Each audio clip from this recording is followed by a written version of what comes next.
Bila jenazah dia sampai, Al-Quran tu sentiasa berada di tangan dia. Dia masih peluk lagi Al-Quran tu. Walaupun ada sedikit darah-darah itu, dia dah peluk. And then Al-Quran tu dengan dia sama juga macam dia tidur. Daripada jenazah dia lah baunya wangi kepada semua. Yang paling wangi adalah dia. Ya, yang paling wangi adalah dia. Dan Al-Quran tu tertutup seperti baru lepas dibaca. Macam mana kita tutup Al-Quran? Tutup macam tu saja kan? Tak rapat. So macam tu lah, macam baru lepas dibaca. Muka dia pun tidur, macam baru dia nak tidur. Sentiasa senyum je. Walaupun ada darah-darah semua. Tapi tak ada darah. Darah itu dah freeze. Darah tu tak ada mengalir, tak ada langsung. Dah freeze, darah tu dah tak ada.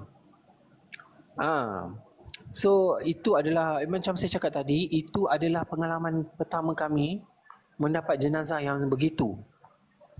Bila kita ambil jenazah itu, and then kita bersihkan tangan dia apa semua, kita ambil Al-Quran tu, kita terpaksa bagi kat forensik untuk siasat fingerprint dekat situ. Dan ambil balik dan kita terus bagi kepada waris dia. Sekarang ni Al-Quran ada kat waris dia apa semualah. And then senang, dia ada orang yang senang, kita tutup dia apa semua. And then macam ibaratkan macam dia tidur, kita tak payah kacau. Macam tu lah. Biarkan dia tidur, biarkan dia tidur. Sampailah dia bawa keluar menaiki van jenazah. So kita tak boleh biarkan lama di dalam bilik jenazah. Sebab kita 15 orang tu kita kena diselenggarakan dengan cepat.